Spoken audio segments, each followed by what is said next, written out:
আজকে একটা রেসিপি নিয়ে চলে এসেছি। এই রেসিপির মধ্যে কোনো বেসন ব্যবহার করছি না, ময়দা ব্যবহার করছি না, তারপরেও একটা পাকোড়ার রেসিপি নিয়ে চলে এসেছি। আর এটা শুনলে অবাক হবেন, এটা বানাবো পাকোড়াটা কি দিয়ে। সেটা তো অবশ্যই স্কিপ না করে দেখলে বুঝতে পারবেন। যদি স্কিপ না করেন তাহলে সম্পূর্ণ দেখতে থাকুন, তাহলে বুঝতে পারবেন কত সহজে রেসিপিটা বানানো যাচ্ছে আর খেতে ভীষণ টেস্টি হয়। তাহলে একবার হলে ওইভাবে বাড়িতে বানিয়েও দেখতে পারেন। তো এখন চলুন কী দিয়ে বানিয়েছি। তো এখানে মেন উপকরণ যেটা সেটা হচ্ছে কাঁচা ছোলা। আর এই কাঁচা ছোলাটাকে চেষ্টা করবেন রাত্রে ভিজিয়ে রাখার। তো এখানে আমি 4 থেকে 5 ঘন্টা ভিজিয়ে রেখেছিলাম, আর কাঁচা ছোলাটা খুব ভালো ছিল। তো ভিজিয়ে রাখার পরে খুব ভালো করে ভিজে গেছে, এটাকে আমি ভালো করে 4 থেকে 5 বার ধুয়ে নিয়েছি। ধুয়ে নেওয়ার পরে এখন একটা মিক্সি জারের মধ্যে দিয়ে দিলাম। আর মিক্সি জারের মধ্যে যখন দিচ্ছিলাম বাটির মধ্যে একটু জল ছিল, সেই জন্য জলটাও পড়ে গেছে, সেই জন্য জলটাকে আমি বাটির মধ্যে আবারও ঢেলে নিলাম। খুব বেশি জল এর মধ্যে প্রয়োজন হয় না, একটু শুকনো শুকনো করেই পেস্ট করব। আর এখন দিয়ে দিলাম 1 চামচ জিরে আর 1 চামচ ধনে। এখানে অনেকে বলতে পারেন যে জিরে আর ধনে এখানে গুঁড়ো ব্যবহার করা যায়, সেক্ষেত্রে আমি বলবো গুঁড়োর থেকে যদি আস্ত দেওয়া যায় না, হালকা দানা দানা হয়, সম্পূর্ণ পেস্ট হয় না, মিহিনও হয় না। সেই জন্য এটা যখন মুখের মধ্যে পড়বে ভীষণ টেস্ট লাগবে। সেই জন্য একবার হলেও এভাবে বাড়িতে বানিয়ে দেখতে পারেন। আর যদি হাতের কাছে না থাকে তখন তো অবশ্যই এখানে পাউডার ব্যবহার করতেই পারেন জিরে আর ধনের। তো এখানে সমস্ত মিশ্রণটাকে আমি একটা বোলের মধ্যে ঢেলে নিয়েছি। এখন এর সঙ্গে কিছু উপকরণ মেশাবো। তো প্রথমে একটা বড় সাইজের পেঁয়াজ নিয়েছিলাম, তো সেই পেঁয়াজটাকে দিয়ে দিলাম। আর এখানে কাঁচা লঙ্কা ব্যবহার করেছি, তো প্রয়োজন অনুযায়ী কাঁচা লঙ্কাটা ব্যবহার করতে হবে। যদি পরিমাণে বেশি খান সেক্ষেত্রে বেশি, আর যদি কম খান অবশ্যই কমিয়ে দিতে পারেন। এখানে দিয়ে দিলাম স্বাদ অনুযায়ী লবণ। আর এখানে আরেকটা কথা বলে রাখি, এখানে গুঁড়ো লঙ্কা বা চিলি ফ্লেক্স অবশ্যই ব্যবহার করতে পারেন।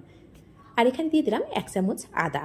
এখানে আদার পেস্ট ব্যবহার করেছি। এখানে যদি হাতের কাছে কাঁচা আদা থাকে সেক্ষেত্রে আদাটাকে গ্রেট করে নিয়েও দিতে পারেন বা মিহিন করে কুচি করেও দিতে পারেন। এখন দিয়ে দিলাম পরিমাণ মতো ধনেপাতা কুচি। আর বাইন্ডিংয়ের জন্য এখানে দিয়ে দেব 2 চামচ চালের গুঁড়ো। এই চালের গুঁড়োটা দেওয়ার জন্য বাইন্ডিংটা তো অবশ্যই সুন্দর হবে আর অনেকটা ক্রিস্পি ভাব ভালো আসবে। এখন সব উপকরণগুলো হাতের কাছে ছিল, এগুলো প্রত্যেকের হাতের কাছে আমার তো মনে হয় থাকে। এবার যদি এখানে বলে রাখি, যদি অনেকের হাতের কাছে চালের গুঁড়ো না থাকে সেক্ষেত্রে অবশ্যই বেসন ব্যবহার করতে পারেন, কর্নস্টার্চ ব্যবহার করতে পারেন, ময়দা ব্যবহার করতে পারেন। তো এই কথায় কথায় সমস্তটাকে আমি ভালো করে মিশিয়ে নিয়েছি। মেশানোর পরে এটাকে আমি ছোট ছোট হাতের মধ্যে বল সাইজে নিয়ে নিচ্ছি, কিন্তু কোনো গোল করছি না। দেখুন পাকোড়া কিন্তু একটু গোল হয় না, একটু উল্টোপাল্টা এবড়ো খেবড়ো হয়। সেই জন্য হালকা করে জাস্ট আমি তুলে নেব বাটি থেকে, নিয়ে তেলের মধ্যে ছেড়ে দেব।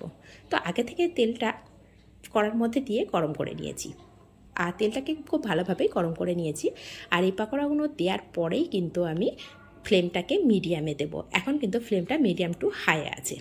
তো দেখুন বাটি থেকে হালকা হালকা করে অল্প করে মিশ্রণটা নিচ্ছি আর কড়ার মধ্যে দিয়ে দিচ্ছি। কোনো রকম কিছুই করতে হচ্ছে না, কোনো গোলও করছি না। আর যদি মনে করেন এটা কাবাব করবেন তখন হাত দিয়ে এভাবে শেপ দিয়ে নিতে পারেন। আর কাবাব করার সময় অবশ্যই একটু গরম মশলা ব্যবহার করবেন, এতে করে হালকা একটা সুন্দর সেন্ট আসবে। এখানে চাইলে আপনারা অবশ্যই পাকোড়ার মধ্যে দিতে পারেন, কিন্তু আমি এখানে ব্যবহার করিনি। যারা পছন্দ করেন অবশ্যই এখানে ব্যবহার করতে পারেন। আর কাবাব করতে গেলে অবশ্যই গরম মশলাটাকে স্কিপ একদমই করবেন না। তো কথায় কথা সম্পূর্ণ পাকোড়াগুলোকে আমি দিয়ে দিয়েছি কড়ার মধ্যে। এখন একটা সাইড হালকা করে যখন ভাজা হয়ে গেছে না, তখন একটু উল্টে পাল্টে দিব, দিয়ে দুটো সাইড খুব ভালো করে ভাজা করে নেব। আর এখানে বলা হয়নি, যখন পাকোড়াগুলো সম্পূর্ণ দেওয়া হয়ে গেছিলো তখন ফ্লেমটাকে আমি মিডিয়ামে দিয়েছিলাম। মিডিয়ামে দিয়ে ভাজলে কী হবে, খুব ভালো করে ভিতর থেকে ভাজা হবে, ভিতরে একদমই কাঁচা থাকবে না, খুব ভালো করে ভাজা হবে আর ক্রিস্পি ভাবটা খুব সুন্দর আসবে। খুব সহজে নরম হবে না, নরম তো এমনিও হবে না যেহেতু এর মধ্যে চালের গুঁড়োটা দেওয়া আছে। চালের গুঁড়ো দিয়ে যদি পাকোড়াটা বানানো যায় অনেক সময় ধরে ক্রিস্পি ভাবটা থাকে। তো এইভাবে উল্টে পাল্টে দেখুন ভাজাটা একদম কমপ্লিট হয়ে এসেছে। এখন আমি তুলে নেব, কিন্তু তার আগে এটার মধ্যে আমি দিয়ে দেব সামান্য কিছু কাঁচা লঙ্কা। এই কাঁচা লঙ্কাগুলো কিন্তু সম্পূর্ণ আমি আস্ত দিইনি, হালকা করে একটু চিড়ে নিয়েছি। যদি চিড়ে না নিই তাহলে কি হবে, অনেক সময় কাঁচা লঙ্কাগুলো খুব ফেটে যায়, আর ফেটে গেলে না চোখে মুখে ছিটে লাগতে পারে। সেই জন্য চেষ্টা করবেন কাঁচা লঙ্কা যখনই দেবেন হালকা করে একটু চিড়ে দেওয়ার জন্য। তো এখন সম্পূর্ণটা রেডি হয়ে গেছে, আমি তুলে নেব, তুলে নিয়ে সার্ভ করে দেখাচ্ছি। আর এখানে বলি রেসিপিগুলো কেমন লাগছে কমেন্ট করতে একদমই ভুলবেন না।